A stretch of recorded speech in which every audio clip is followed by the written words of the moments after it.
this workshop has 3 parts in it. The first one, we're going to look at the layers of conditioning, postural layers of conditioning, all the ways that our posture is being conditioned in the system that we live in, from when we were very young to whatever age that we are today.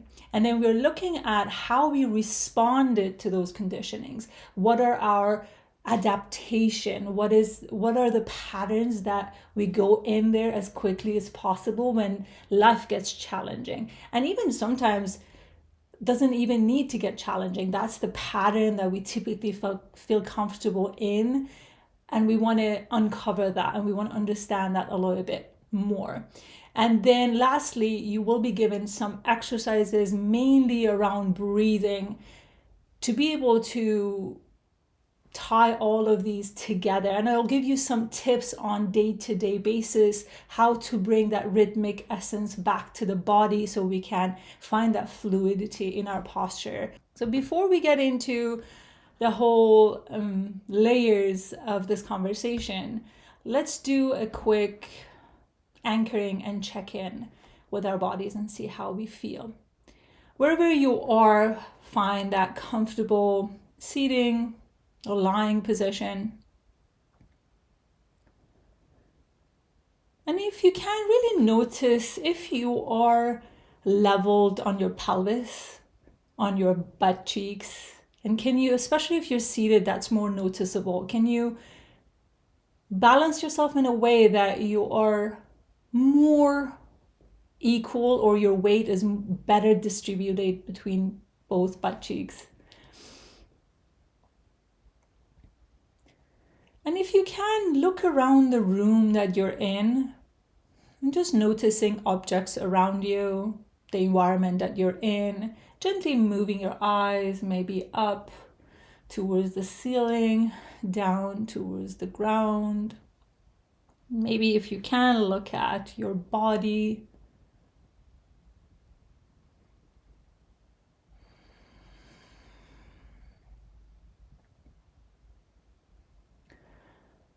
Now, whenever you're ready, you can soften your gaze or close your eyes.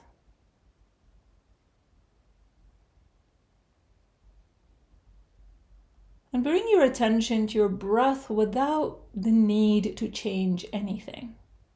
Allowing yourself to be an observer of your breath.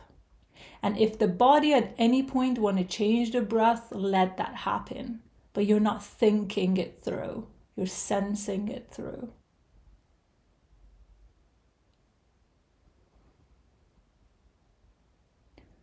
And slowly begin scanning your body from the top of your head all the way down to your toes and looking for places of tension. Moving from the top of your head into your facial muscles, to the back of your head, down into your throat, into your shoulders, the base of your skull, or even your jaw, the back of your ears. Down through your shoulders, through your arms, elbows, wrists, fingers, your overall sense of grip.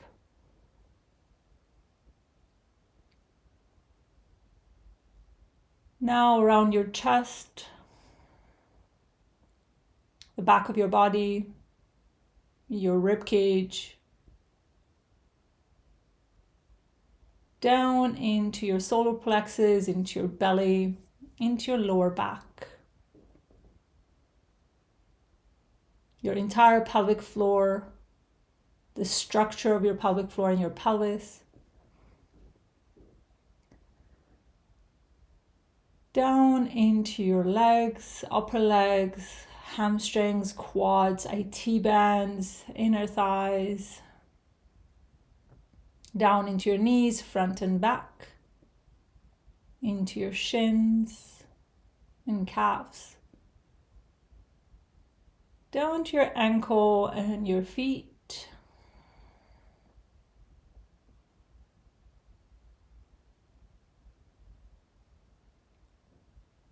take a moment to scan the body, this time on your own, from the top of your head down to the bottom of your feet, and once again bringing your attention to the places of tension that you identified.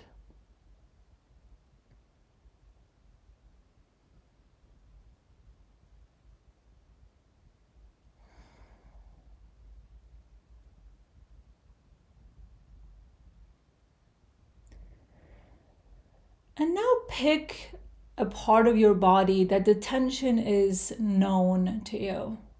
Maybe it's something that you often experience, or in this body scan you felt that particularly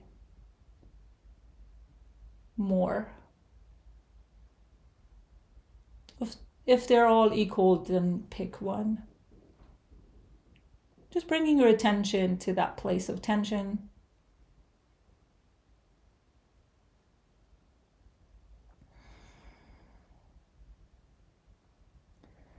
And allow yourself to settle into that place of tension and getting curious about what is present here. Noticing the area of the tension. Does it have a center? Does it have an edge? Is it still? Is it moving? Does it have any sense of vibration to it? And maybe name it to yourself. What is that? Any adjective that comes to mind, any words that can express the truth of the sensation that is present around that area without the need to overthink it.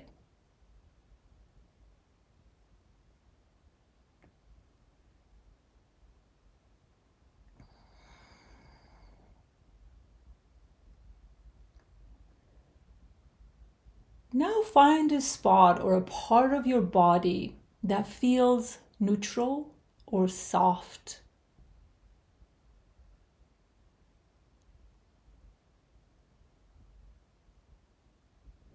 Choose a part or spot in your body that feels soft or neutral.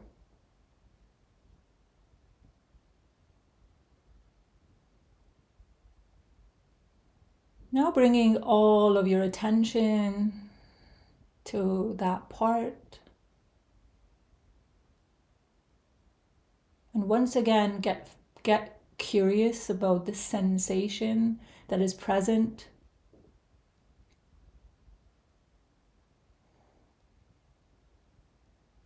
Maybe noticing the area, the edges of this area. Letting yourself really getting into that sensation of neutrality or softness here.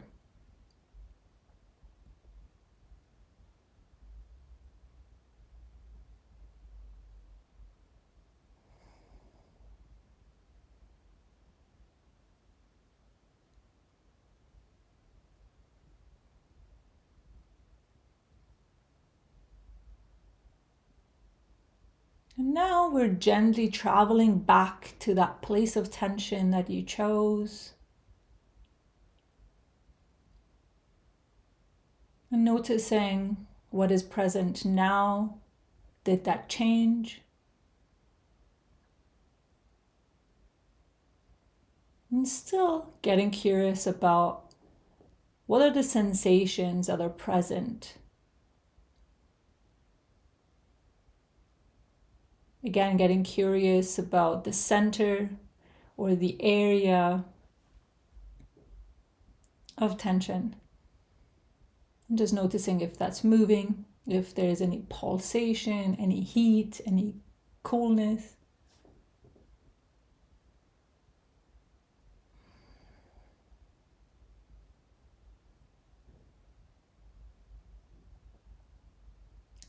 And now gently travel back to the place of softness that you chose. Just allowing yourself to arrive in the sensation of softness or neutrality here. And getting yourself familiar with the sensation that is present.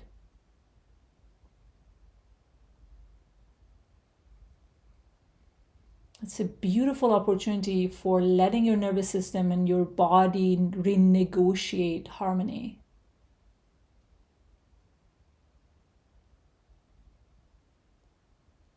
And then let's go back to that place of tension again and check in.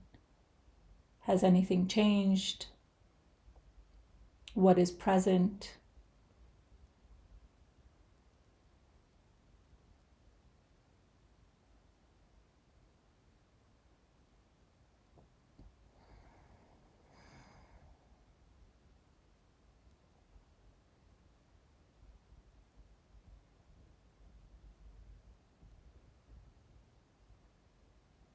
Let's go back, travel back to that place of softness and neutrality again. Let yourself arrive.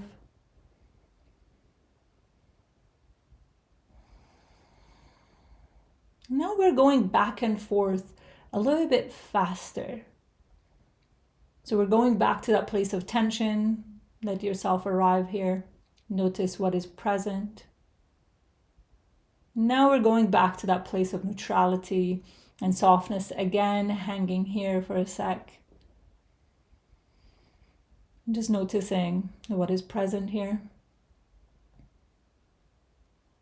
Let's travel back to the place of tension.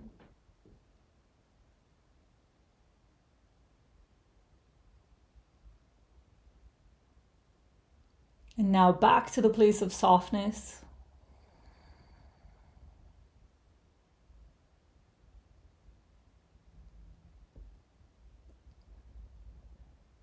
And can you allow this sensation of softness or neutrality begin to expand? Expand throughout your body, down through your legs, up through your torso. And perhaps on its way, this sensation of softness and neutrality can meet that place of tension. Have that wrap around that area. And only if that's possible and that's available through allowing can this sensation move through that tension, or maybe softening that tension even more if that tension still exists.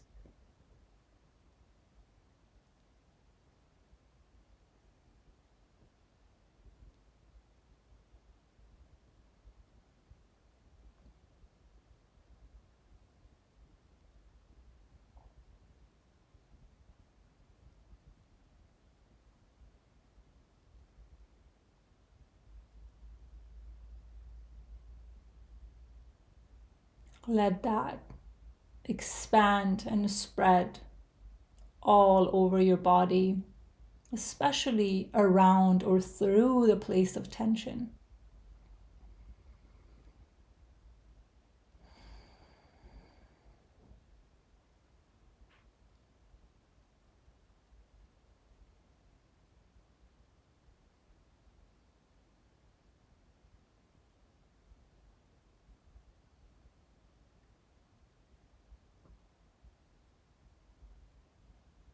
Now allow yourself to just be.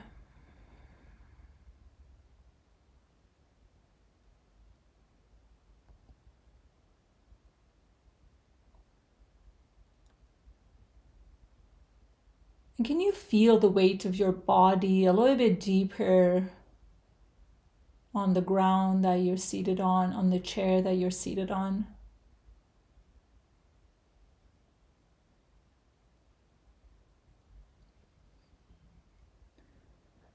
And imagine and get in touch and sense the space right on top of your head, around your crown, right in the middle of the top of your head. And imagine a bird comes in, or maybe divine comes in. And start pulling you up very gently up towards the ceiling as you remain grounded and soft. And allowing that pulling up create length down through your neck, through your spine, all the way down through the base of your spine. And can you relax and let yourself be held instead of trying to hold yourself?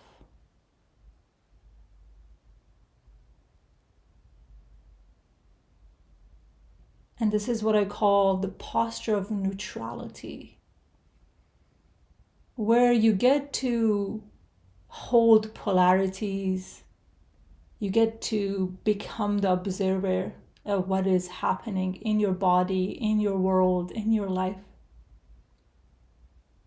And as we're going through this experience, we come back to this posture of neutrality over and over and over again.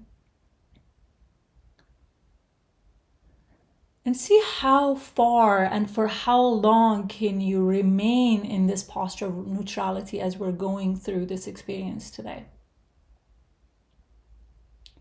And then whenever you're ready, you can bring gentle little motion into the body. Look around the room that you're in. Gently move your eyes.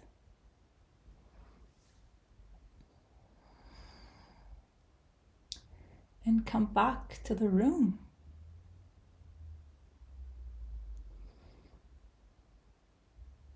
And I'm curious to know, how are you feeling in your body, whether or not you experience any softness in the areas of tension. It's always very helpful to engage in the comment. That allows me to also know that the message is landing.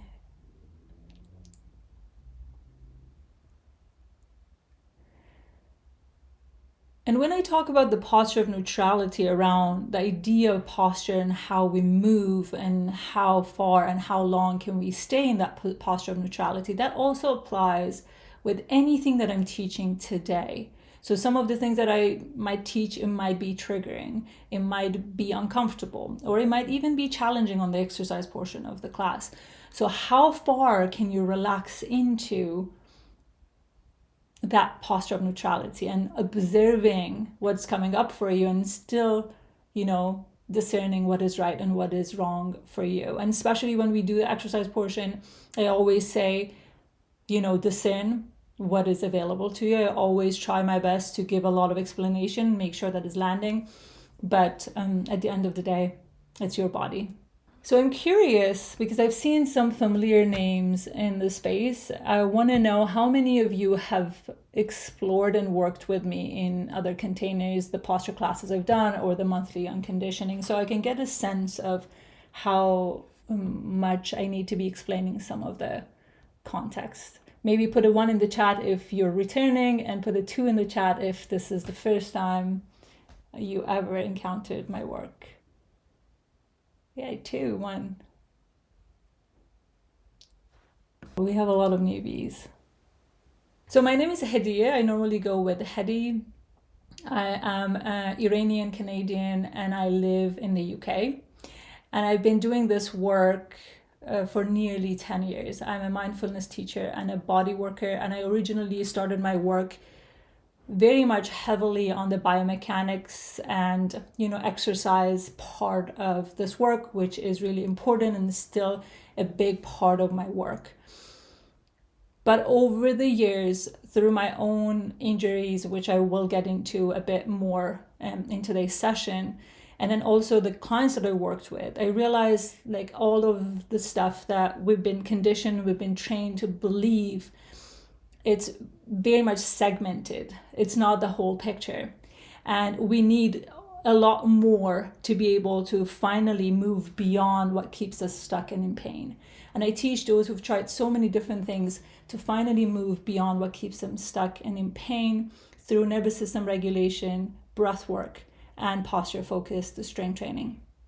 And you get a taster of the integration of what I teach around posture and how we transition to the strength piece. Is we understand the underlying conditionings and what is created the environment for us to be who we are, and then understanding our breath and its survival impact on our posture and how we're showing up in the world, basically, and how we belong. And then we take that in one step further into more exercise-based conversations and things like that, which you will get a taste of that today. But I do have plenty of sessions on exercise portion of this class, because this class is not going to be heavily exercise based. And I've done live sessions. You can find them if this is intriguing for you to continue educating yourself on other topics. So the breakdown of today's workshop is I'll give you some insight on my story and the why behind what I teach. And then we get into the layers of conditioning, understanding your postural conditioning, and then uncovering your postural adaptation to that conditioning. And then hopefully moving beyond what keeps you stuck and in pain through breathing practices and exercises that allow you to experience more of that ease. And so we will have time for reflection for all of that. And there will be like vivid 3 sections. And this workshop is total about 2 hours. So if you cannot stay for the entire hour, you can always, know there is a part 1, part 2, part 3 if you need to leave or come back. And I hope that you can stay here for the entire session. So I'm going to repeat, what do you need for this session? You will need a pen and paper for the reflection portion of the class. Wear comfy clothes, be bare feet if you can, and have space to lie down, a blanket nearby, and a chair that doesn't have any wheels and is not too cushiony, that you will sink in. So you want it to be solid surface that you can sit on. We've been conditioned to believe that a good posture is pulling the shoulder blades back, chest up, and we walk robotically long enough until that we finally have this perfect posture and we have no tension and we are all good to go. And in the first photo, you can see that I was actually doing that. I was pulling the shoulder blades back, chest up, and very much practicing that has been so deeply ingrained in my system, especially being in the world of, movement for a very long time. And this is pretty much about a year after a car accident that I had that resulted in a complete reality breakdown for me, that all the things that I knew about active rehab and injuries and all of that stuff, none of that work really helped me out. And I felt more and more stuck as the time went by, and I constantly had to check for pain in my body, and movement has been a big part of my life, and every time I moved I was in agonizing pain the next day. So that was I actually been afraid of what would my life look like if I got stuck here. So I had a lot of chronic back tension and neck issues that would drive all the way down to my hand. And I had a lot of eye issues on the right side. I also had concussion that also fed into everything that I was experiencing. And certainly going with the narrative of pulling the shoulder blades back, chest up as a way to fix your posture wasn't helpful. And the second photo is when I finally found the work that you will learn pieces of it today, to fully step back from all the things that I was doing to really focus on restoring my posture through my breath, through the integration of my diaphragm and my pelvic floor, and along the way also learning so much about my own patterns and what I needed to create that shift long term. And the third photo is when I finally managed to get back into strength training and sustainably increase the load and increase my strength without feeling that dread towards my body, that feeling of fear that something terrible is going to happen if I do this.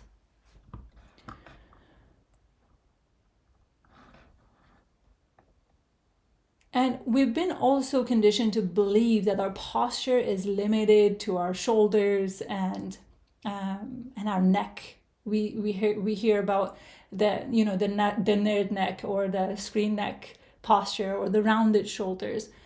But our posture, that's a reduction of our posture. It's so much deeper than that. It's the way we experience safety.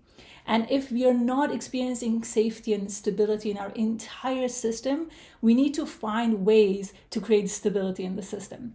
And our jaw is one of them.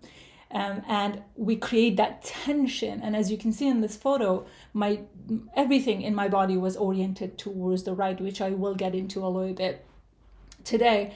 And my jaw was also problematic significantly. I had a lot of tension generally here, and that's how I stabilized. Now I know, because I couldn't stabilize through the pelvis and through the core because of the photo that I previously showed. I needed to create a lot of stability in the system through the jaw.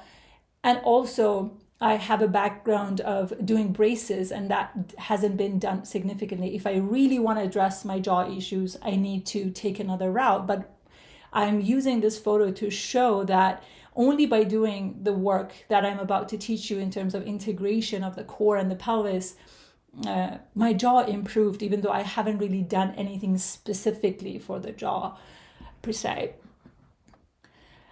And then there's another conversation that is very much dominant, this conversation of balance. And we constantly say, oh, I need to become more balanced. I need to be doing this and that.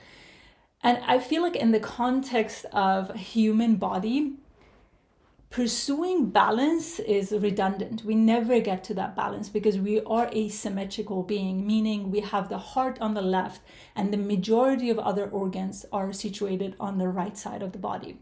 So we are slightly even heavier on the right side of the body. And we tend to orient, whether you're left-handed or right-handed, you're oriented a little bit more towards the right. And we do breathe very differently left to right, because on the expansion front, we have more limited space. And on the contraction or the integration of the core on the exhale, we also have very different mechanics going on in our diaphragm and in our lower half of our rib. So we do breathe about 20,000 reps a day, every day. And over time, I always say this is the rep we are already taking before we think about the strength training and all of that, which I'm a big fan of strength training, don't get me wrong. I think it's important to have that as a foundation, that we build the strength on that. And then our brain, our body, like the whole entire purpose of human body, nervous system, and brain is for us to move forward. And in order for us, and oftentimes it doesn't matter how we move forward as long as we move forward, but there are ways that we can become more efficient in the way that we move forward in the space. So our brain understands a center. So we all have a tentative center. In the first photo, because I was very much oriented towards the right side, so my body, my center was more oriented on the right side. So I rarely use the left side of my body to create this side to side or rhythmic motion that as human we need. This is literally what makes us unique. We have these our arms are separated from our body, and our rib cage has the ability to move side to side, which not that many animals do have that. But when our center is messed up, we get all, our nervous system and our body and our brain needs to work a lot harder to make the same forward motion for us possible. And position of neutrality or posture of neutrality that we talked about at the beginning of this session is an introduction for you to find a more relaxed center. And unlike what we've been told that we need to tense up and keep our posture upright when we're working, when we're walking or whatever, the idea is actually we become more relaxed, and this center over time can improve with the exercises and with the understanding that you're about to gain from this experience. So your posture tells a story. It tells a story of how you survived, how you adapted, and how you belonged in your family, in your culture, in the system at large. And today we're going to be exploring, in this first part of our exploration, we will be exploring each layer together. And I'll share some of my personal experiences that was very critical for me to understand to be able to interrupt the patterns that I had. I'm going to give a quick cue on my patterns, which we will get later down this conversation. So my pattern was extension. I was like, this is how I managed to go through life for as long as I remember. I would push through. I never had enough time to actually stay still and feel what was present. I always thought if I push through everything, I do more, I show up more, all of that, I finally will get where I want to be, whatever that means. And whether or not the place that I wanted to be was something that I wanted to be, or was that the programming and the conditioning of the system over my body. And some people might be shrinking and hiding, and some other people might be a mix of both. We will get into that more later. So we want to look at each layers and how each layers impacted you as an individual. Obviously, there might be a thread that goes through each layers of conditioning when it comes to posture. And I see a massive correlation between our sense of belonging and our postural adaptation in the world. And what we're willing to do and who we're willing to be to belong. And that creates a false sense of belonging, but as a child, we need that for survival. And also, children think in absolute, right? Like we make up a story in our mind and we make a conclusion off of that experience and lead our life based on that. It's both. And then obviously it's family, culture, system, and then injuries and traumas. So some of the injuries and traumas can be embedded in the system, and some of them, like a car accident, we can look at it separately. But for the sake of today's conversation, we're looking at each layer and see if there's a fit. 4 layers of injuries and traumas, feel free to explore that. But we were not going to explore that separately for this conversation. So before we get into the reflections and the questions, I often see 2 types of people when this conversation comes in. And the first is the people who are very familiar with what happened in the past. And they tend to get stuck in that pattern of being a victim of the situation or that blame conversation. And it's really hard for them to reclaim the power and shape their own narrative. And there's another group of people that oftentimes avoid admitting these things happen because they're afraid that they're going to make their culture or their family wrong, or make them look bad. If anything, I will be sharing some personal stuff here, but I think it's really important to know it's neither. It's an opportunity for us to explore and understand, and from that understanding, we can reclaim and transcend and create the narrative that is supportive for us. This is where you're going to grab your pen and paper, and I will be giving some time to all of you to reflect and explore. So here's the first question in the family context. So who did I have to be to feel safe, loved, or accepted at home? Our earliest postural patterns are shaped here. And I encourage you to explore your own early experiences of how you belonged to your family. And I'll give a little bit of a context about my background and the way I was grown up and how I feel like that created that extension posture in my system.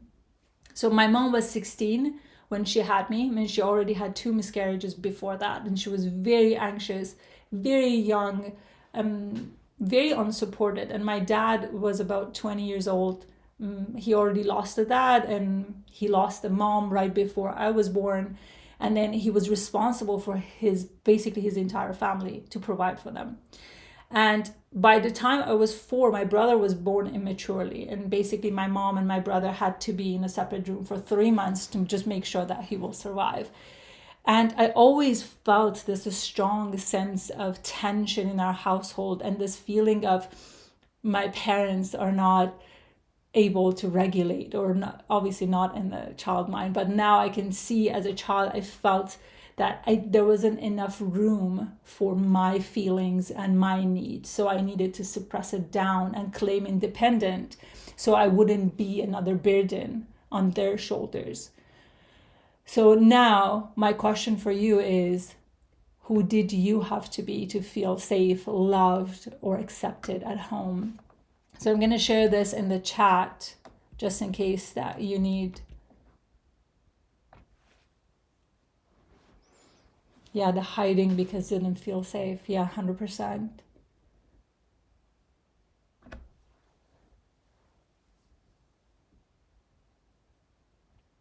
So we will be here for like a minute for you to jot down anything that comes to mind.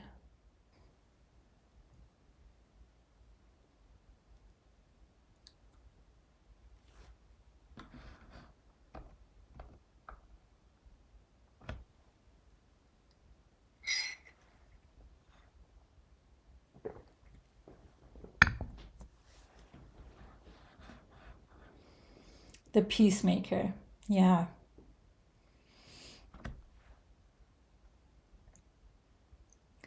And it would be interesting down the road when we get to the postural adaptation piece, seeing how your posture adapted. Oftentimes, this role is like you need to be hyper vigilant and just look for any signs of danger. So you make sure that you're smoothing it out.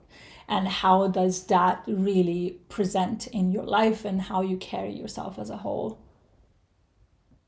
So we're going for the second layer, which is culture. And the question that I want you to reflect on is, who did I have to be to belong to my community, ethnicity, region, religion, or social identity?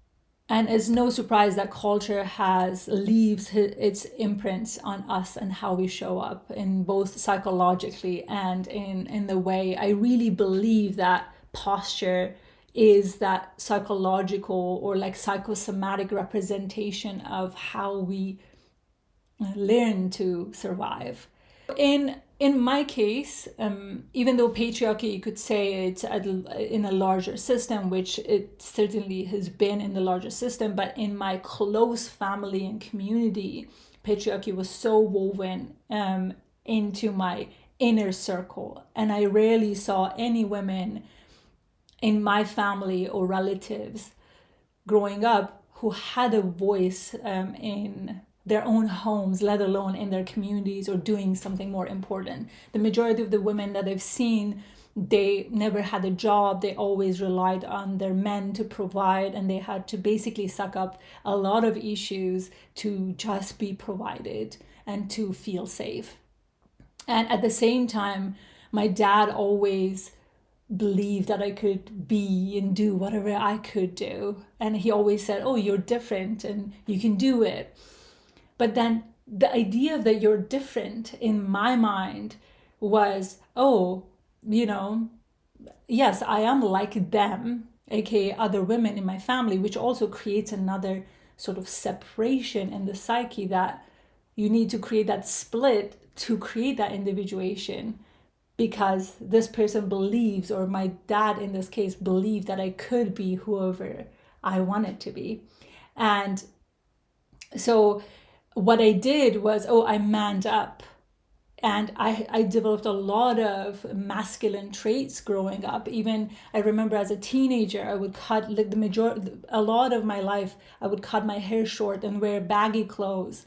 So I would create that identity of like manning up, basically. And this sense of, and then I would really be proud when people wouldn't recognize me as a girl. That was like something that I played the game big time, especially during my adolescence.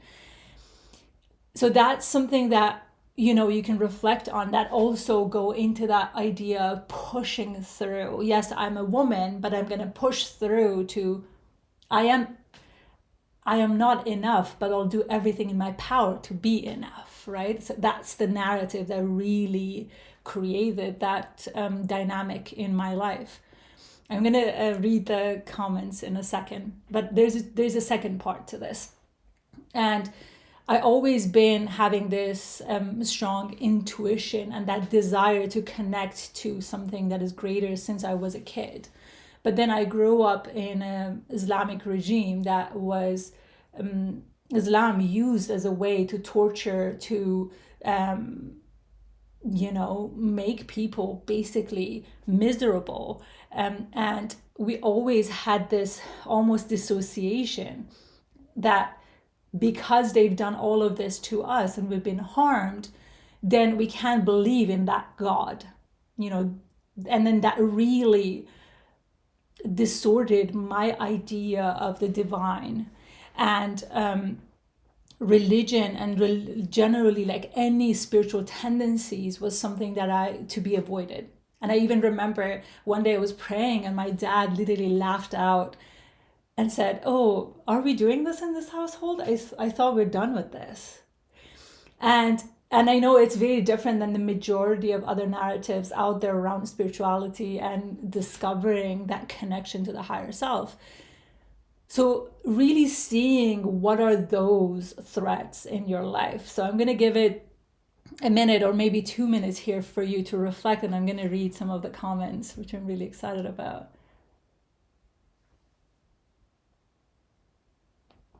Wow, yeah, I can feel that, Jessica, big time. Definitely not feeling safe sometimes. Mm-hmm.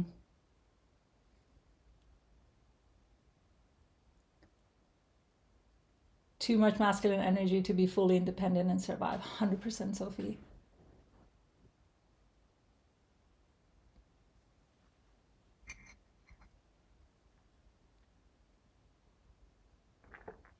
So we're going for the systemic layer. Obviously, systemic layer, it's all encompassing, right? It defines so many ways that even the cultural and the familiar system are shaped. So who did I have to be to function in the world shaped by capitalism, patriarchy, colonization, and you can add whatever else that you want to add to that.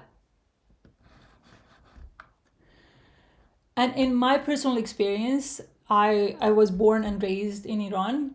So I was born right after an 8-year war. And not only that, the oppressive regime on top of that. And I remember growing up, there were a lot of fear around being caught. Let's say if you had a video player at home, you had to hide that in the linen closet. And I remember the dread and the hypervigilance that I witnessed in my family to make sure that we're hiding all of these things. And then if there was a random knock on the door, then we would be worried that something terrible is going to happen. And that simultaneously would put a lot of financial pressure on families to make sure that they have enough just in case something happened that they needed to escape the country.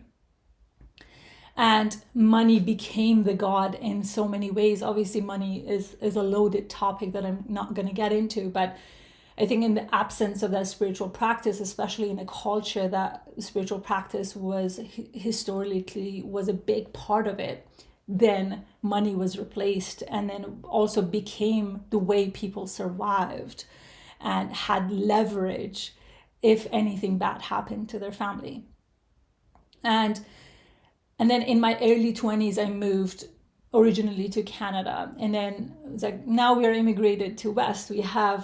Our parents worked so hard to be here and do this. So now we need to succeed. And then there are so many more layers and pressures in that system to function and finally making it as a second language, as someone who's just learning everything from basics. So there were so many layers in that really continuously reinforced that idea of striving for and pushing through. Because if I actually sat down and felt it, I would feel the fragmentation that I experienced. I didn't even feel how immigration impacted me after 10 years that I finally admitted how hard it was. and how much I ignored the feelings that I had, because I believed if I actually felt my feelings and sensed what was happening, then I would crash and I wouldn't be able to survive or succeed, and all that narratives that goes into that. So I'm getting a little bit sidetracked here, but I'm really curious to see what is landing for you in the system at large conversation, and how that programming, or the other thing that I know in my bones and I constantly fight with it, is this sense of rush, that we need to be constantly in a rush and we're falling behind. And this is so deeply systematic that in order for us to fight with it, we need that constant awareness of like, okay, I can just be. Fear-based living, 100% the family savior, 100%. So I'll give a minute here for you to reflect in your own time.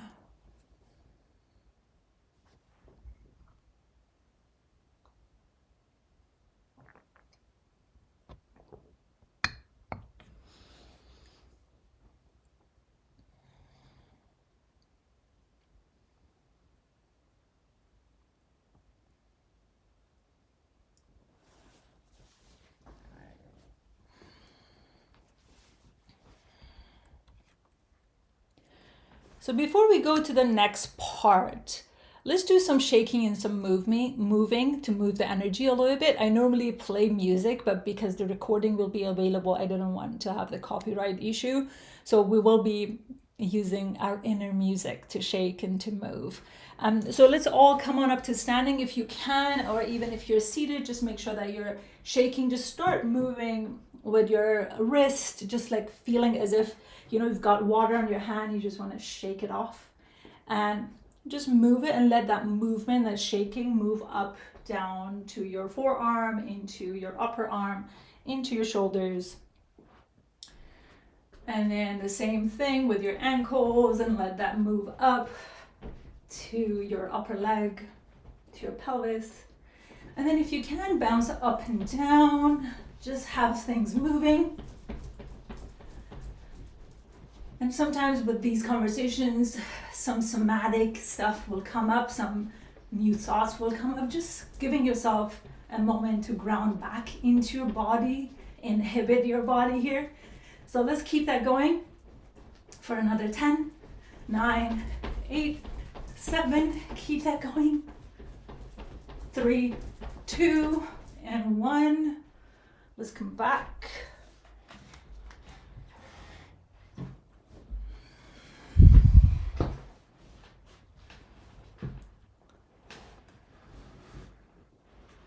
So in the previous section, we talked about the 3 layers of postural conditioning. And now we want to look at how did we now adapted, how we adapted to those layers, and basically how your lived experience shaped your posture and your autopilot somatically. So I want to know in the chat, which posture is you? The first one is what I call the unconditioned posture, the posture that is fluid, that is able to move, that is stable, that is free, and is strong. And we often move away from this unconditioned posture due to so many different reasons that we already discussed. So I want to see, put your number in the chat. What is your number? So I can get a sense of what is it that we're working with. Maybe 2, 4, 5. Okay. 4.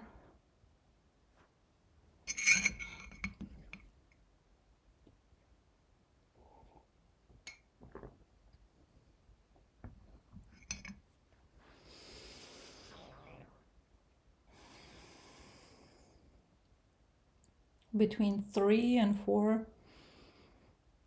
Okay.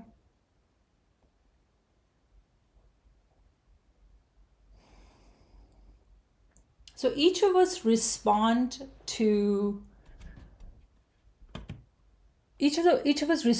very differently. Like, for example, you can imagine a child who was bullied growing up.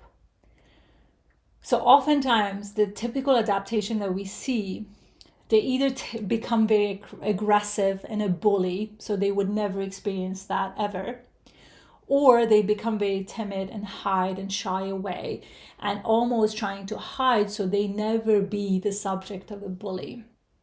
And also there's a mixed pattern that some people may become a bully in certain environments, but become the person who is hiding in other environments, depending on where they are. So anything that I'm sharing in this conversation only is for, understanding purposes. I have no intention of these becoming a label. We've got enough labels out in the world. If anything, it's just for you to understand your pattern and then hopefully being able to find that posture of neutrality more often in your life. And this is basically my life works. For the past 10 years, I studied every single client that I had and looked at what patterns I've seen repeatedly being present and how did that reflect in their behaviors and how did they actually show up in their life. And for the sake of understanding, I simplified a lot of the postural angles of it for people to be able to easily understand it. So if you enjoy this, I have an entire in-depth quiz that goes so much deeper than this. You can check that out as well. It should be in my profile if you need to check that out. So this is, we call it in the more, personal training or movement language, it's the sagittal plane or the side view. But we already talked about, how the body also orients, but that orientation is not part of this conversation just yet. So for me, you already saw the photo and this striving that I had. So I was the type 2 posture.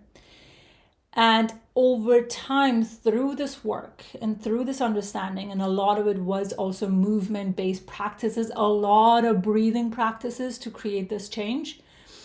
And it's shocking to think that a breathing practice can create such significant change in the posture, but it does, because it really connects everything together, and we will get into it later. I'm far from being unconditioned, so still this narrative plays a role. I know my extension. I know when I come to teach this workshop, for example, when the nerves are running through me, so my natural tendency is to get into that extension, and I'm like, can I just relax? Can I just be in the body without trying to perform and be all like hijacked?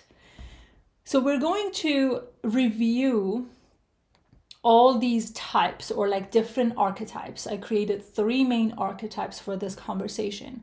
And then at the end, when I introduced all the archetypes, I'll give you journal prompts so you can sit and reflect on that. So the first 2 postures are, the rib slightly flared up, and then the other one, both the rib and the rib is flared up and the pelvis is also tilted forward. So both of them are extension-based postures. And these type of people have this quality to create this balance, becoming a living embodiment of being and doing. They tend to have, their archetype is the artist, but they tend to become overachievers, overdoers. And their body's story is, I must push through. I don't have time to feel. If I stop, I'll collapse. And that was literally my narrative pretty much my entire life. And the reflection that I will share later, that you will have time to reflect on for this archetype in particular, is where do you notice yourself pushing past your limits to keep moving? And what might it feel like to pause instead? And oftentimes the emotional expression of these kinds of people is a lot of suppressed anger, or a lot of resentment, or this sense of frustration that is typically very present in these kinds of people. And also that can be a lot directed at themselves too. And then if you're identifying with number 4, these people meant to be seers, but they become withholders. And their body's story is, I must shrink to stay safe, and taking up space is dangerous. So they often have a lot of shame embedded in them, a lot of fear, and this idea of like, I am wrong. And the transformation is, what if you meant to be the seer, deeply attuned, perceptive, and unafraid to name what others cannot? Because it can be scary to say what you actually think. And so often these type of people, they know what they think, but they really clutter it down so they don't almost know what they think. And the reflection question is, where do you notice yourself shrinking to avoid conflict or rejection? And what might it feel like to take up a little bit more space? Just a little bit more space. And then the last, if you are identifying with number 5, you meant to be an alchemist, but conditioned to be pleasers. So we see in this type of posture, they are flexed on the upper body and extend on the lower spine. On upper spine flexed, lower spine extended. And these people often tend to be just going with the flow and wanting to satisfy and make other people happy at the cost of themselves. There's no identified center for these kinds of people because they're just going with the flow. And it's a lot harder for them to know actually what they want. And the story is, I'm holding 2 opposing forces and I don't know where I belong. And so the question is, the transformation is, what if you're meant to be an alchemist of the world's polarities with an innate gift for understanding all sides of the story? And then the reflection, and what we're going to go deeper into that in a second, is, where do you notice yourself shifting shape to belong? And what might it feel like to stay you? Again, they're all segmented, but I'm sure all of us can resonate with a piece of all of these archetypes. They are a way for you to, compare and see if that lands for you or not. So we're going to go back to this image, and I will copy paste the reflection question for each. And I will give all of you 2 minutes to reflect on this. And then the last one, I'm not positive which one I am. I think 2. I think I would go with 2 because 2 and 3 have a lot in common. Just see if it lands for you, and you can always play around with, which one lands more, even like energetically and emotionally for you as well. But if 2 is something that you think, I would go with that and explore that. Obviously, in my work, when I see clients, we go through an entire assessment of the body. We look at every single joint, every single plane, what is moving, what is not moving. And oftentimes I see there's a correlation between what they got in this quiz and what I've seen in the assessment, the actual assessment, but then there also has been cases that was slightly different.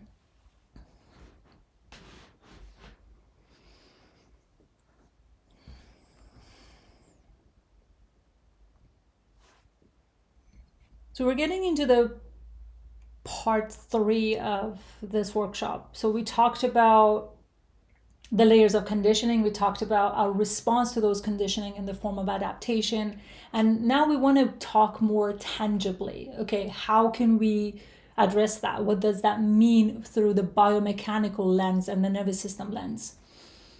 Physically, I burn out frequently and go through depression. I can feel great, but I still have family I need to save politically and financially. I think, Jessica, I resonate a lot with what you're sharing. I think maybe this is something that I don't think I have a fixed answer on. I feel like it's a journey. And also knowing, and like I always use the and I had some clients that they actually want to tattoo the word and on their body to remember.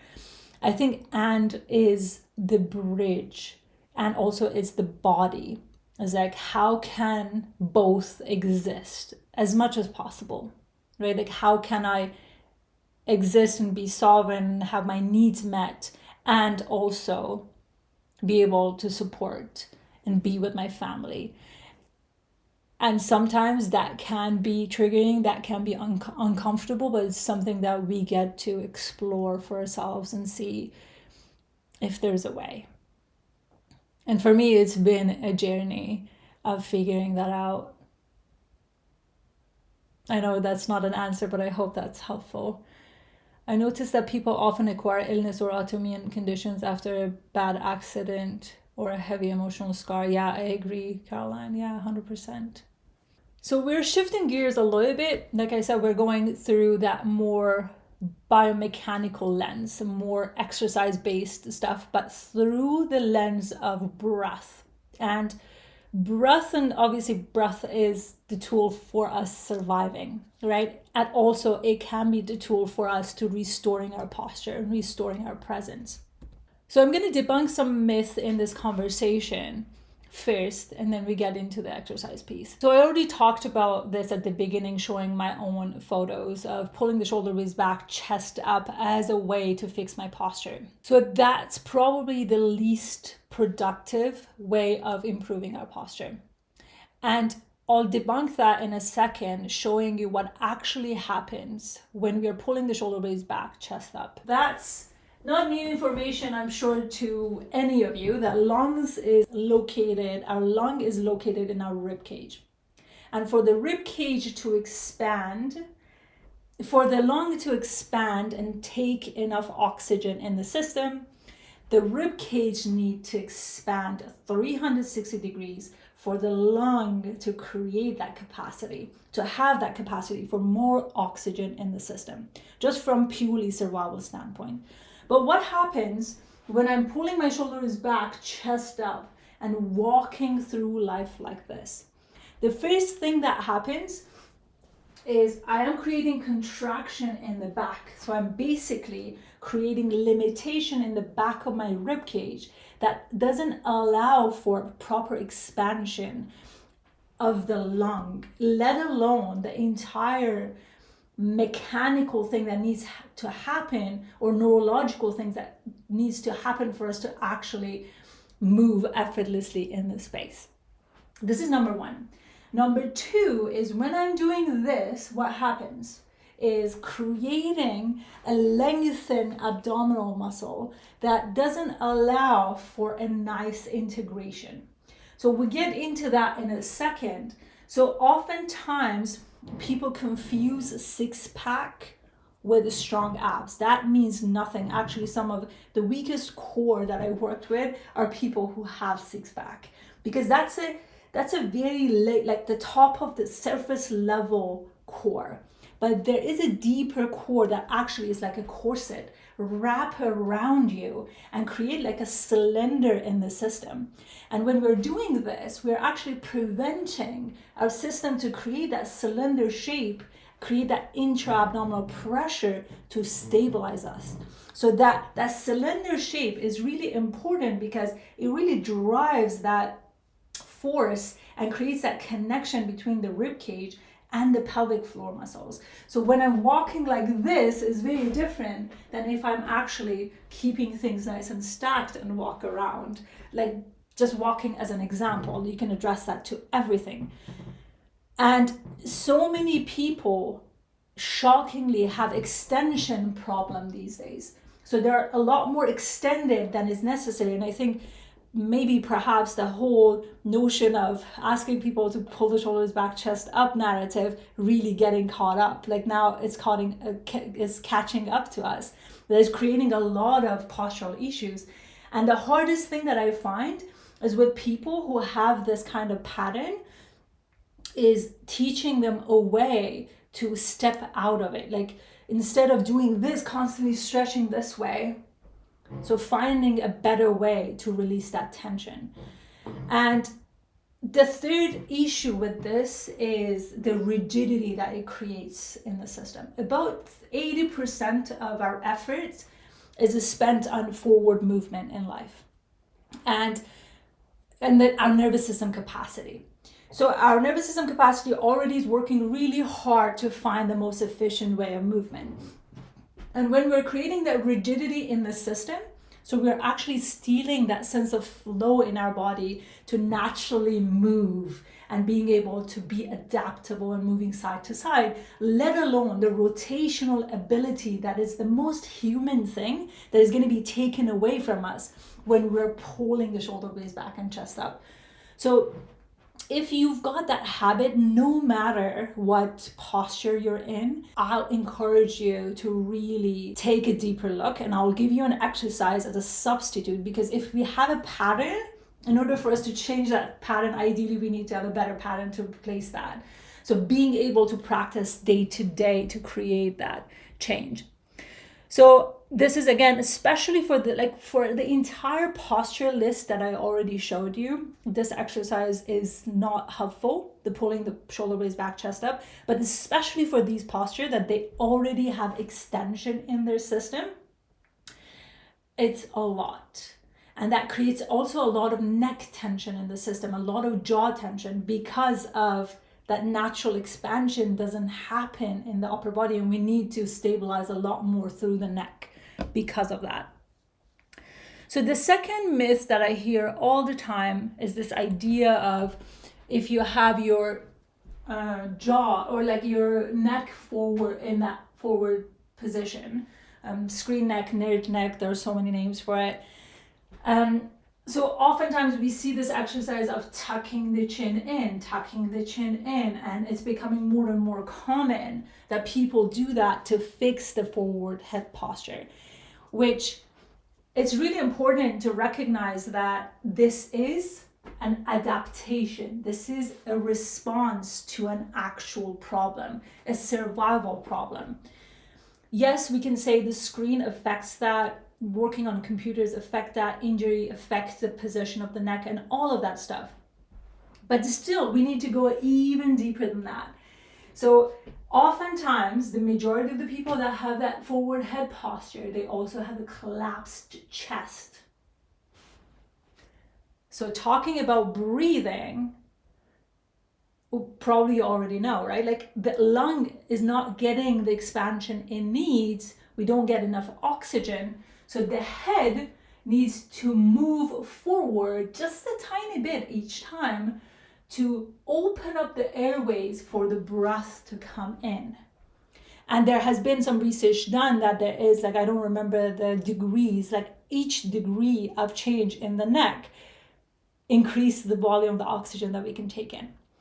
So that then what happens is we're tucking the chin in. When you're tucking the chin in, the body already working extra hard to create the adaptation that supports our survival. And now we're interrupting it instead of addressing the actual problem, which is creating that expansion in the rib cage for the lung to be able to expand.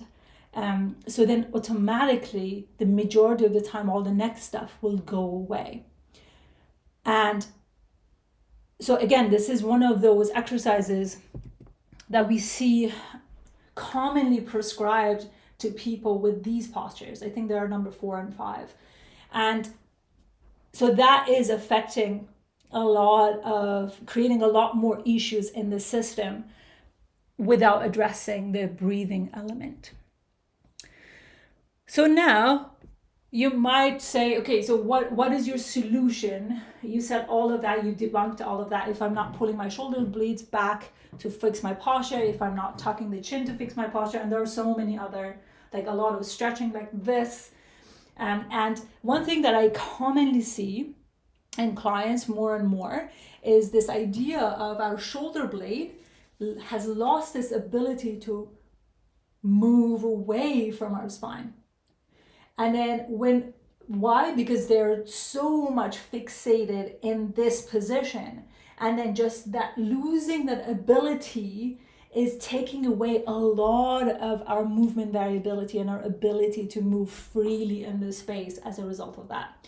So this is the exercise that I believe almost all the postures that I mentioned will benefit from this idea and this exercise. So we already test this out a little bit at the beginning of today's session, but we're going to do this in action.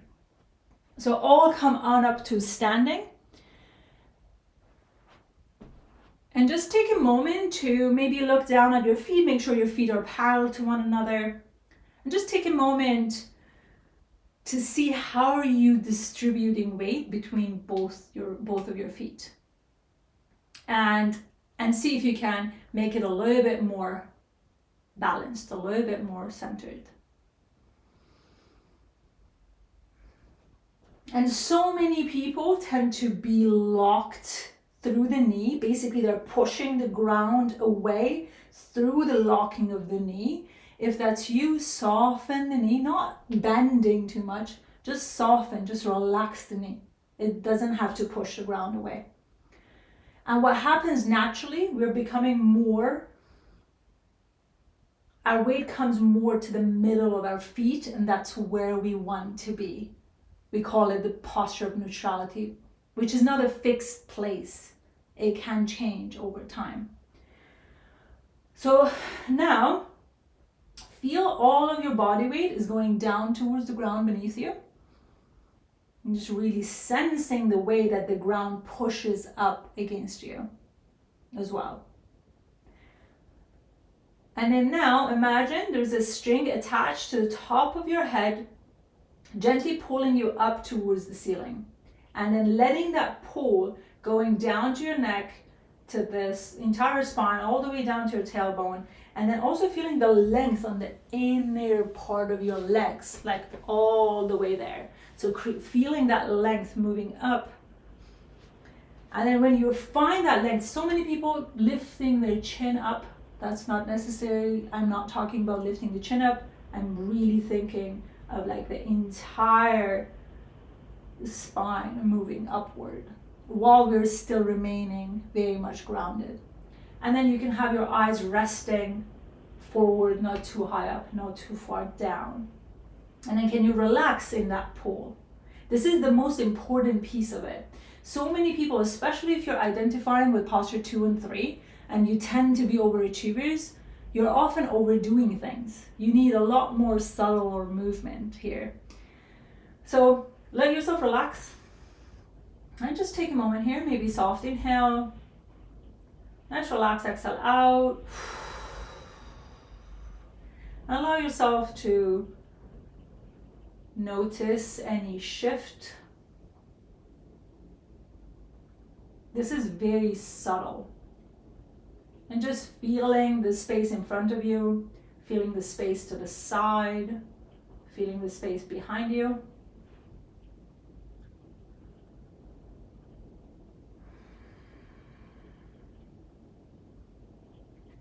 And now, this is what I call posture of neutrality. And think about the next thing you need to do today. Where do you go in your posture, in your thoughts? Just noticing that reaction in the system. Are you going into extension, feeling you're preparing for war? Or are you shrinking? It feels like a punch in the belly. There's that anxiety. What is happening? And can you gently invite yourself back to that posture of neutrality?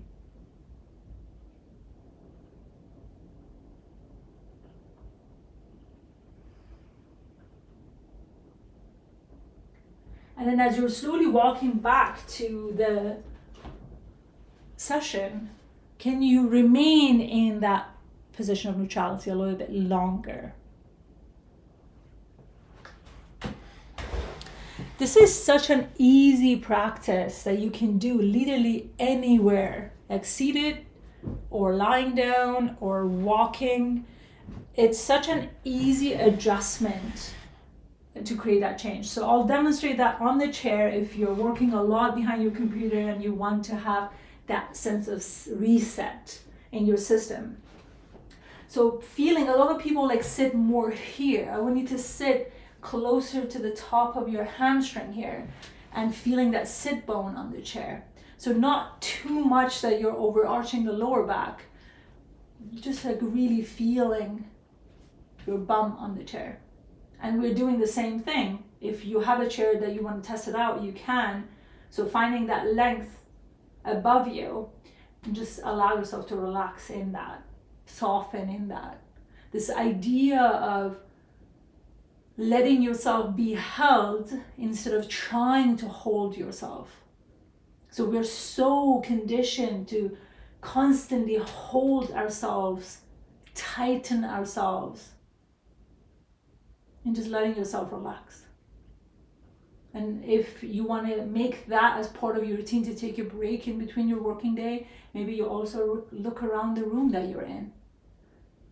And just allowing yourself to fully arrive in the space, arrive in the body. This coil, if it's a healthy coil, it's in like, this is the resting posture, right? And then this, from the resting posture, it's ready to extend and it's ready to contract. But the problem is when we get stuck in either side, that's where the problem starts, when the tension starts.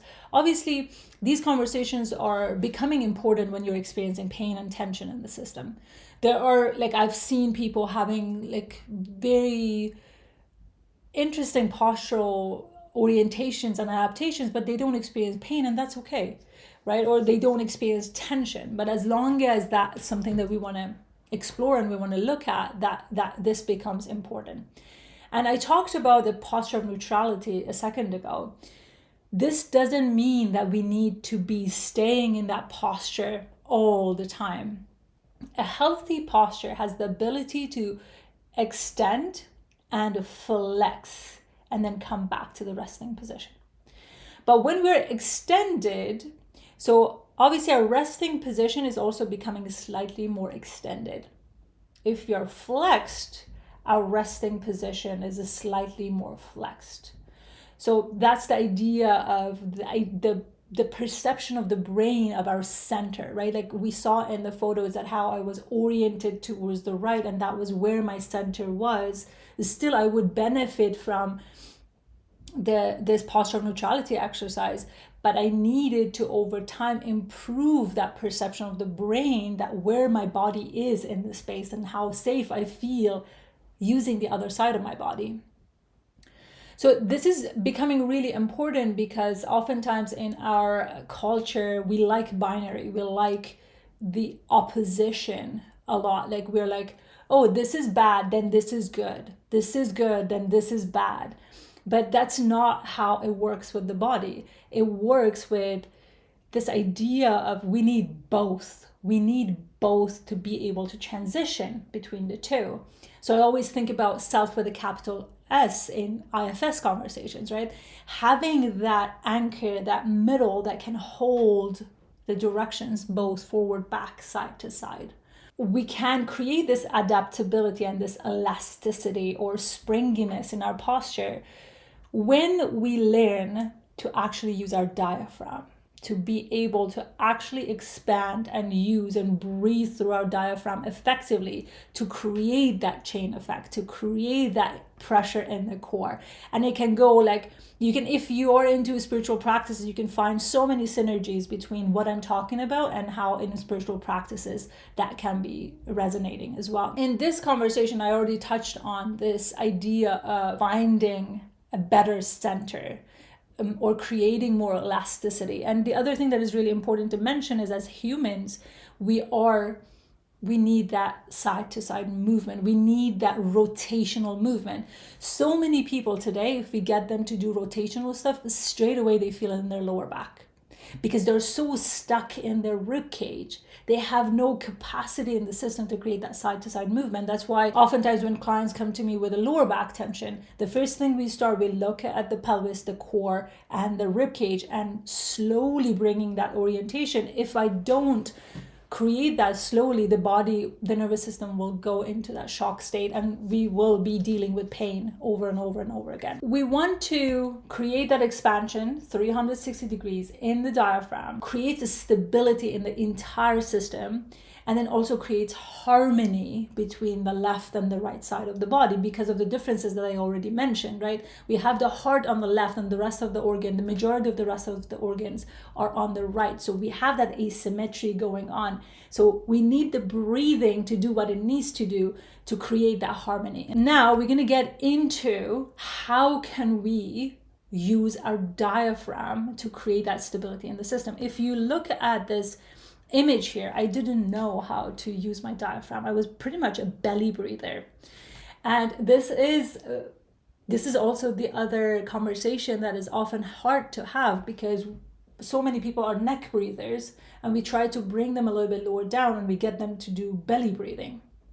And that is helpful, that can be relaxing, but it's not a form of breathing that creates the intra-abdominal pressure that we need as humans to move through. So if we were comparing these two photos, all my forces goes into this direction. So if I show this in action, I'm exaggerating obviously, so I'm walking like this. So this is what is driving the force. While right now, the diaphragm expands and creates pressure backwards, and all the way down, and that's what we need. That's why we need that back expansion in our in the back of the rib, which so many people are literally have no expansion in the back rib. Now we're going into practicing what does that look like to breathe 360 degrees. I know oftentimes people come to these workshops and expect like a quick thing to address the root cause, but I don't think there is a quick fix. And I always go back to basics because I don't know your body. I don't know what asymmetry that you're dealing with, but I know that addressing these basics can extremely be helpful in addressing everything else. And you might also feel a lot more stronger, a lot more stable just by doing these breathing exercises. And I already mentioned, I have plenty of videos online that you can find to go really dive deep into different parts. I've ran a 4-week experience here that you can find all of those videos online. And so we're going for the 360 breathing mechanics. So let's first cover the basics of inhale. So we talked about belly breathing to be the common narrative. Again, I love conscious connected breath work. I do some sort, like a lot of different belly breathing practices as a spiritual practice, but I don't believe they are sufficient for our core integration and our posture. So we want to make sure that our inhale is as soft as possible. And to see the contrast, we're going to try deep inhale and soft inhale and see what actually happens in your body. So let's just start with a deep breath. So we're going to go for 3 rounds of deep breath without you thinking about, just forget about everything that I teach you for a second and just do a typical deep breath that you would have done before this entire conversation. So let's do a deep breath in. Relax, exhale out. Second one, deep breath in.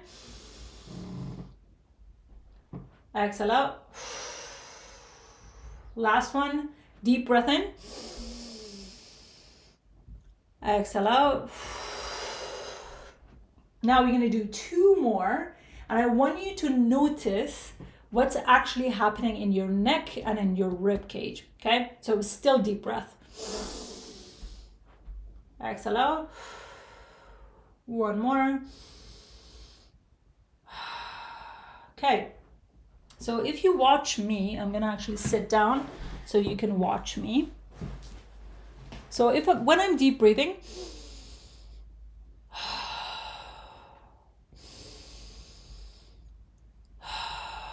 so I'm using a lot of neck and shoulder muscles, and you see the lifting up of my rib cage that is happening, right?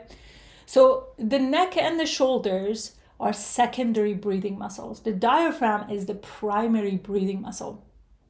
But when the diaphragm doesn't work, we tend to use all of this. So often, a lot of people experience reduced anxiety and reduced neck tension just by creating this shift in the breathing and making it part of your practice.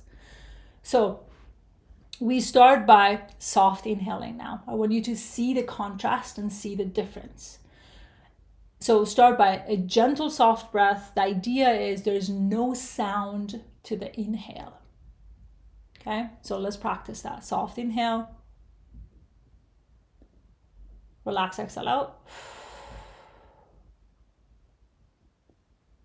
Again, make it even softer. How would you softly breathe if there was no movement on the neck and the shoulders?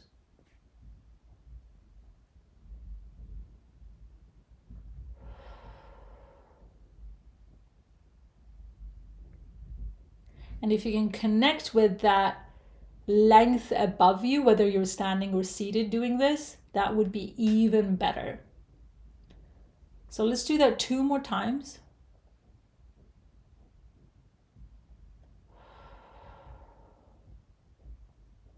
Keep it really soft. Let the breath breathe you instead of you trying to breathe.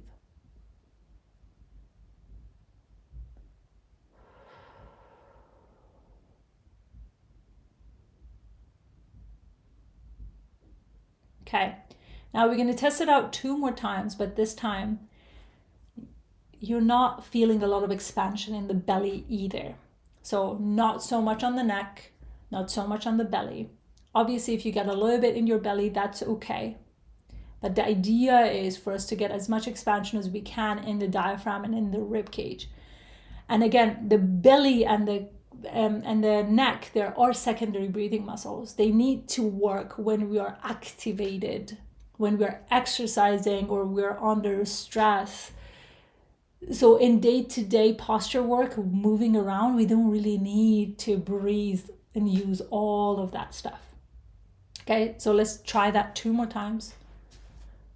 This time we also make sure that we're not bringing a lot of expansion in the belly. For yoga teachers and people who've trained yoga for a long time, including myself in the past. So that can be a little bit of a shift in the mindset.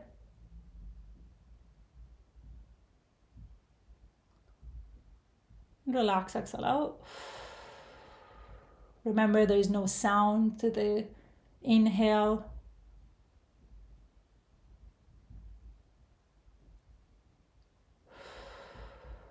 Okay. I want to see in the chat, anybody noticed any difference between deep breath and soft breath?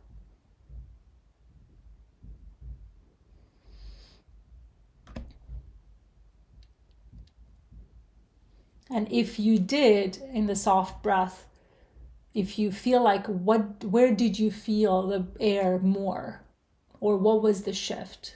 I know there are too many questions, you don't have to answer that, but also something to reflect on. Now that you learned the first part of this breathing mechanic, so that's going to be soft inhale. So now we're going to do the assessment on the rib cage and use softness as a way to create expansion in the rib cage even more. Yeah, 100% gentle, loving feeling in softness, 100%. One thing that I want to address, like this happened a lot with clients in the past, that people feel like they become a little bit uncomfortable with the soft inhale because they feel like they might not be getting enough oxygen. The shocking thing is I feel like a lot of people are stuck in the inhalation, and so many of us need a nice long exhale. So even though maybe for the nervous system that's too much to consider, but also in the back of your head know that so many of us have enough inhalation in the system. And even in the photos that I showed, like here, so this is me stuck in inhalation as well. We're coming back to the standing and going back to the assessment, the self-assessment, like index finger in the front, thumbs in the back. So remember the soft inhale. So gently soft inhale, and notice we want 360-degree expansion in our rib cage. So in the front, to the side, in the back. So when you're holding your hand here, can you feel the expansion to the front, to the side, and to the back? And if you don't, that's okay. On the next soft inhale, you can really focus and use your sensation to activate the parts that are not moving. So let's start that. Soft inhale.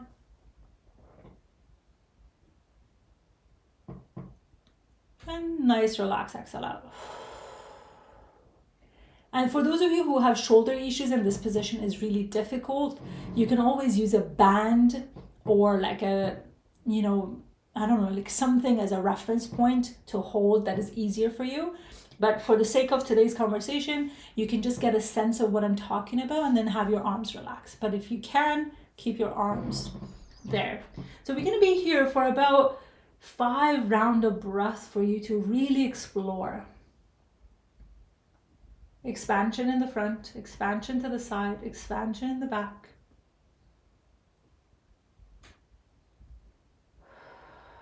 And so many people tend to be stuck on the left back expansion, or you could be anywhere else, like stuck in any other places. But if that's you, just really let the next breath create that movement in the ribcage. And just keep the exhale nice and relaxed.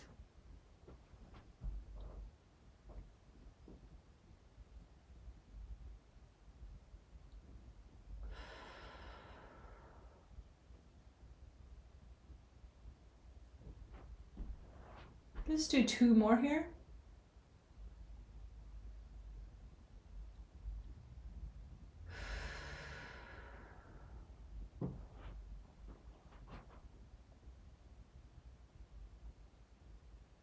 And one last one.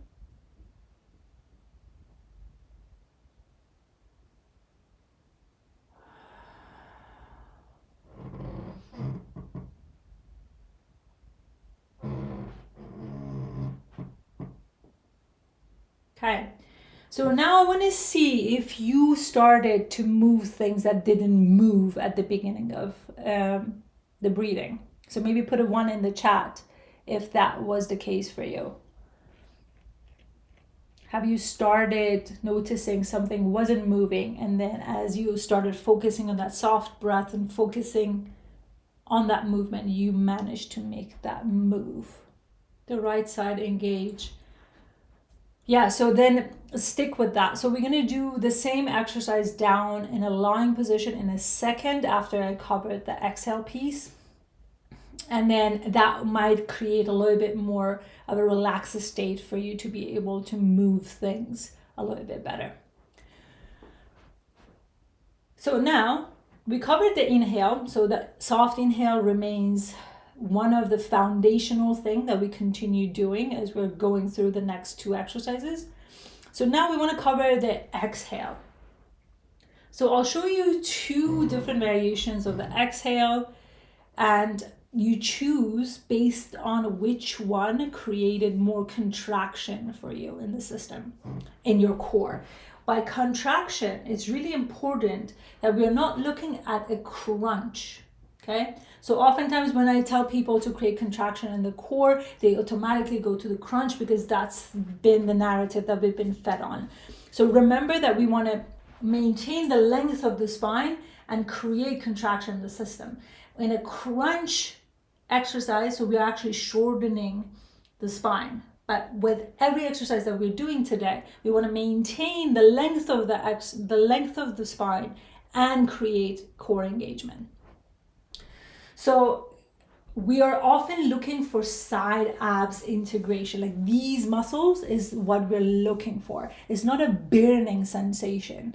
It's an integration, like things coming together. Basically your ribcage and your pelvis are coming together. So the first version of the exhale is we softly inhale, and then imagine that you have a straw or birthday balloon on your lips and you're blowing into it. I actually highly recommend doing it with a birthday balloon later if you have one at home, because that really gives you a lot of integration and a deeper understanding of what that could feel like and sense like. So let's do that. Soft inhale. And then we go for a nice long blowing out.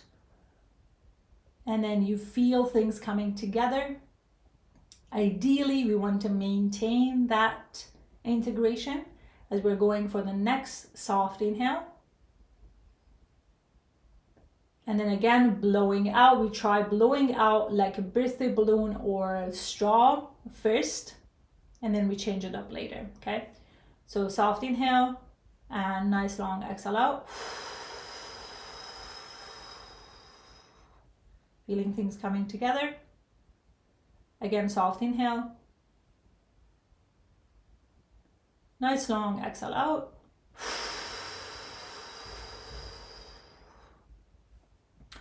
The length of the exhale ideally needs to be 8 seconds long. But so many people don't have the capacity from the get-go. So you're slowly building up to it. And because we talked about the soft inhale as our core exercise, if you're going too far on the exhale and your nervous system doesn't feel comfortable, you naturally rush into that soft inhale, right? So we don't want that to happen. Find your edge. Maybe your edge today is 5 seconds. That's okay. So stick with that 5 seconds and over time improve that.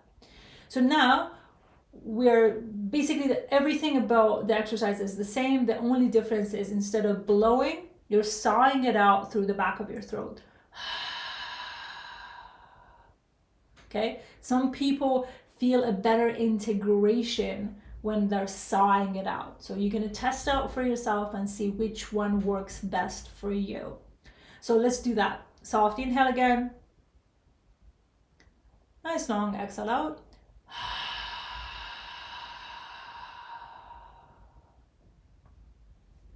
Keep everything integrated. Soft inhale into the diaphragm, front and back and side. Nice long exhale out.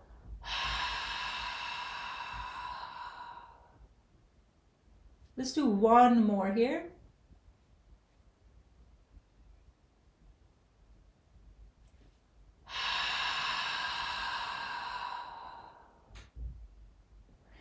And see, let me know in the chat which one felt more engaging on the side abs. Was it sighing it out through the back of the throat, or was it blowing? And that will be the one that you choose to continue our practice with. So now grab the blanket and then roll the blanket like that. And we're lying down on our back. So you're gonna put the blanket between your legs. You can use a foam roller or a yoga block for this as well, if that's more accessible. So you're gonna use that between your legs. Make sure that you don't have any ponytail or anything in the back of your head that will create tension in the airways, okay? So ideally you can put it on the top of your head or just completely let it go. So we're going to do a quick adjustment on the jaw. We won't be spending too much time here. If you want to learn more about that, I've got resources on that as well. You can check it out. So think about your jaw, the bottom jaw, slide up towards the ceiling. Only the bottom jaw slides up towards the ceiling, and very gently, not a lot of tension, like very gently, your eyes are beginning to move up behind you, just a tiny bit. So it creates a gentle shift in the jaw and the head positioning.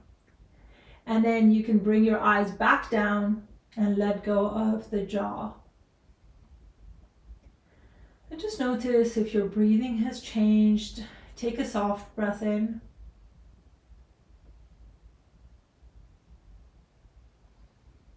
And we're going to do that one more time. The bottom jaw is lifting up towards the ceiling, is sliding up towards the ceiling, looking behind you. And then gently bringing your eyes back and let go of your jaw. And do another check-in with your breath, with your soft breath, and see what's happening. So remember, again, for those of you who are overachievers, this is not what we're looking for, okay? And we are not also looking for this. So we want to find a relaxed position that our airways are nice and open here. And now we are starting to do the same breathing mechanics that we talked about on the ground in a hook-line breathing position. So you can have your hands nicely rest on your ribcage as a reference point. So we're here for 5 rounds of breath, softly inhaling into the ribcage, creating that expansion in the front, to the side, and the back. And then exhale out, depending on what you chose, either blow out or side out, whatever that worked best for you. You're feeling your ribcage coming down and then hugging you in, and you've got those side abs engaging. And keeping those side abs engaged as you're going for the next in-breath. Soft inhale. Nice long exhale out. Letting everything integrate. Remember, we never want to push the lower back into the ground or creating any shortening of the spine. We're really, all that we're focusing on, creating that integration in the front.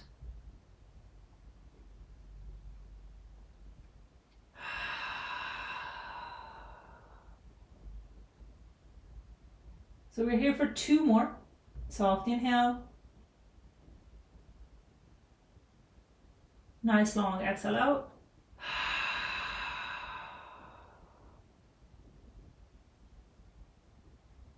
Last one.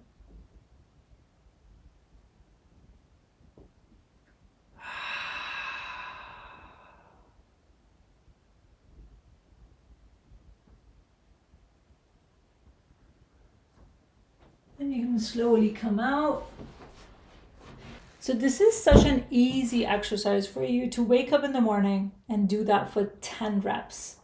And or before going to the bed, you can do that. This is also part of my, I call it neutralizing my posture before and after workout. So I always get my rib cage warmed up to be able to actually get into my training. So now, this is where we're transitioning to our seated exercise and learning how to create activation in the core and activation in our entire spine. With this, the previous exercises were more relaxing. This is more activating. Think about the strength training for your spine. So we're coming here, so you can see me okay. So again, we want to sit on our sit bone, feeling the top of the hamstring here. And then go a little bit wider in the way that you're placing your feet. So remember the posture of neutrality, create that nice length above you. And just take a soft breath in, feel that expansion in the ribs, and give yourself a nice full exhale out. Find that integration in the core.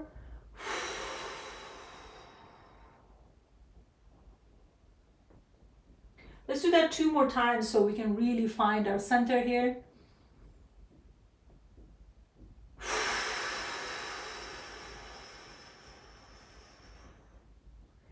And remember, the natural tendency and the programming that we've gotten is when we're engaging in our core, we need to be doing this, right? So we don't want to go into any spinal flexion in this exercise. We don't want to feel any crunching sensation. It becomes more and more important as the integration of the core becomes more and more solid, that we're not shrinking in our spine. We're maintaining that nice length above us and stay relaxed here so we can create that engagement in the core.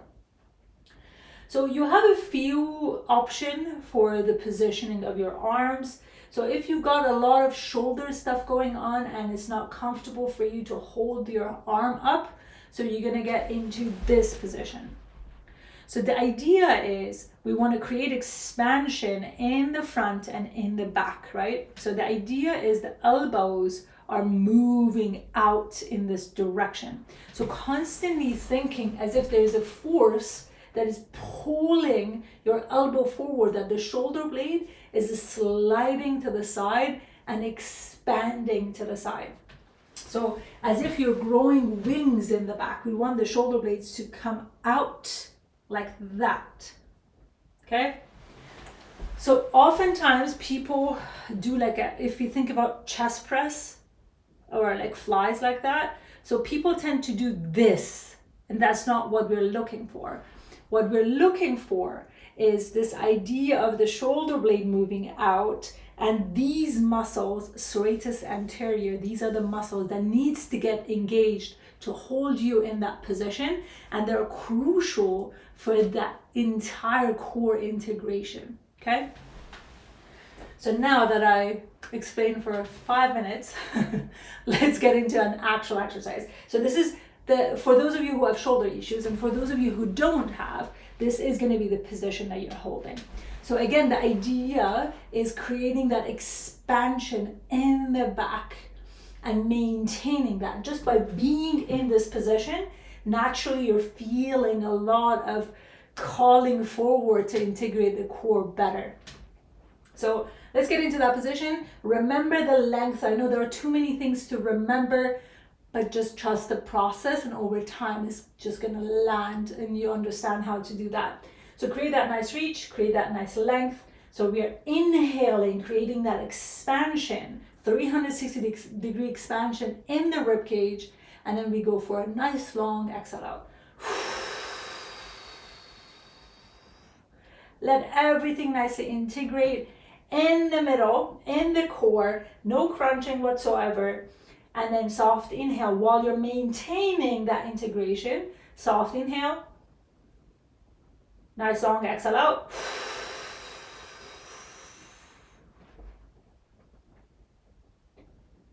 Again, we're here for 3 more.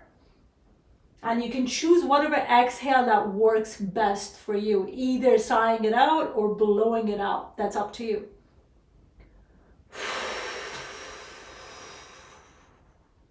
And the sensation that will start kicking in is you feel your knees are moving out, okay? So, and that's really welcomed.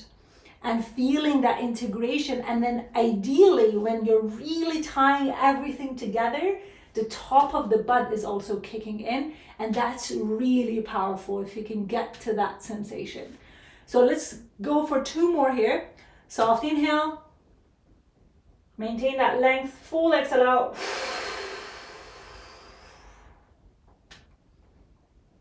Inhale again. Nice long exhale out. If you're feeling shaking, feeling activation, that's part of it. So one last one, inhale. Nice long exhale out.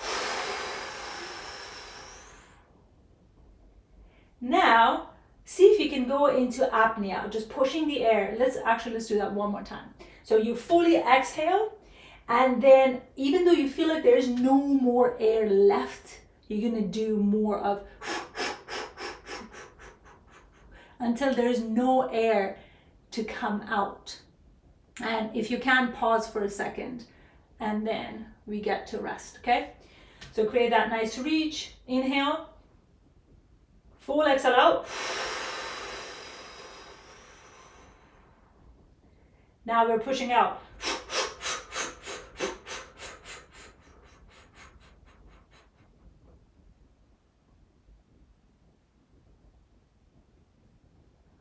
And now rest. So did anybody feel their core firing up in a way that it never fired up before? Put a 1 in the chat if you did feel your core working.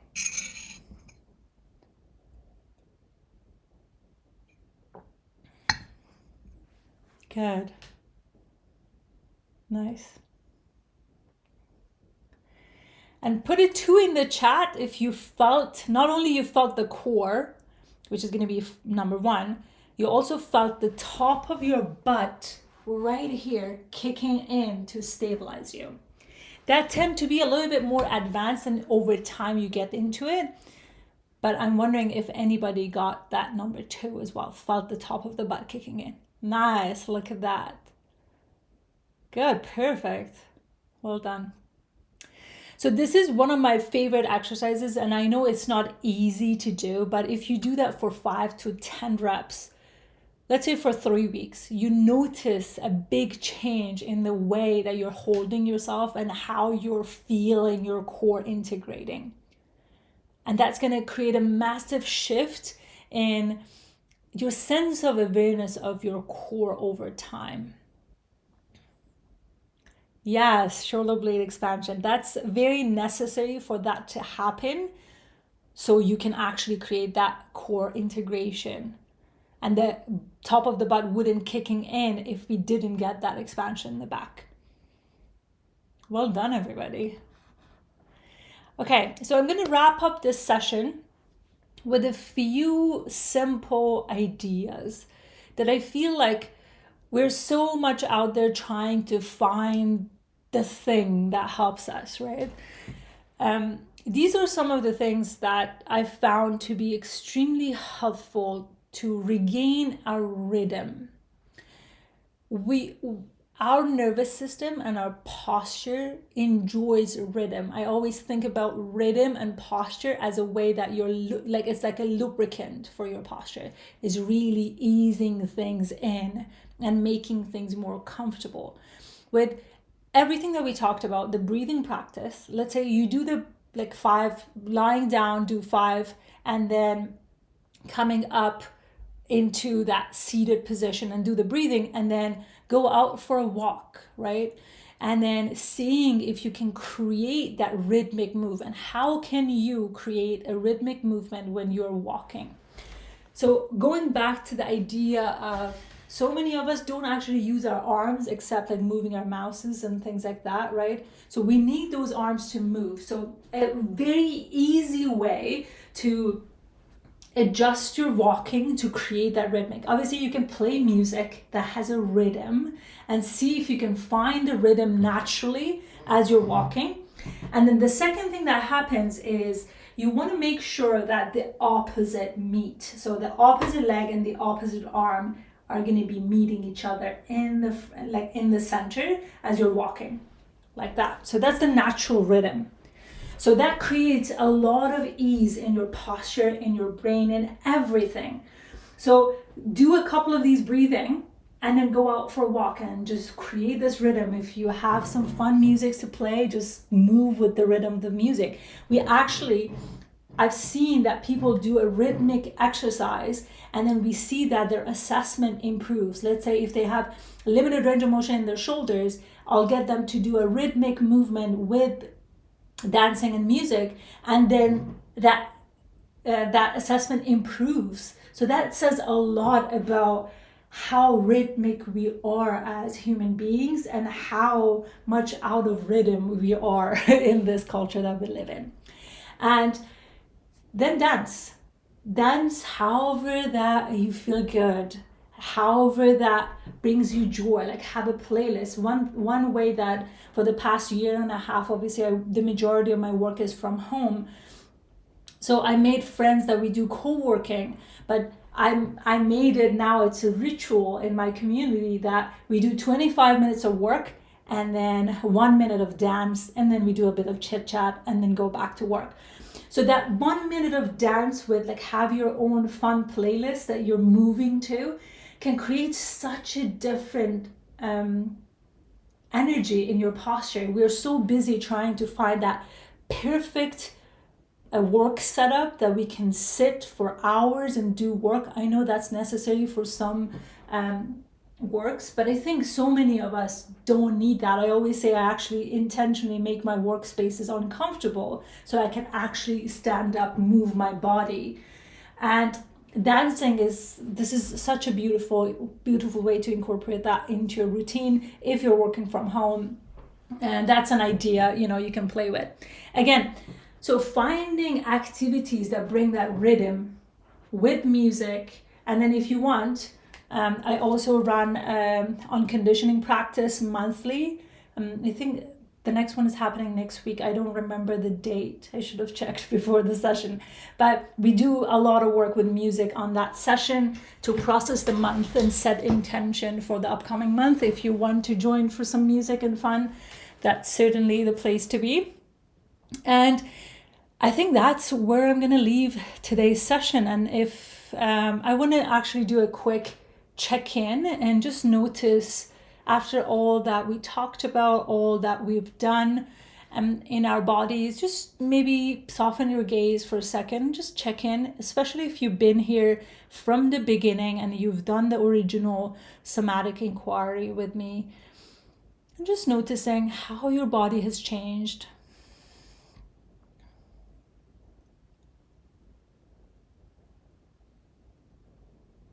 And maybe looking in for the place of tension that you originally came here with.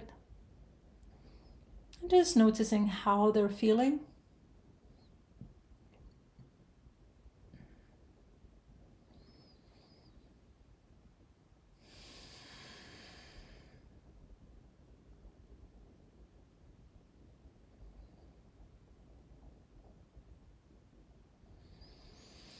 And then you can slowly come back up, look around the room that you're in.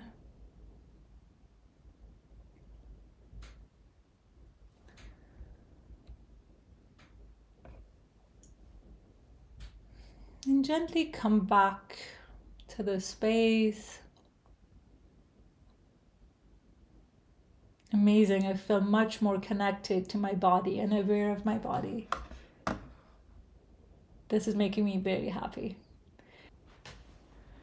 So for the arm posture, so you're either doing, for the ones that don't have any shoulder issues, it's going to be looking like this.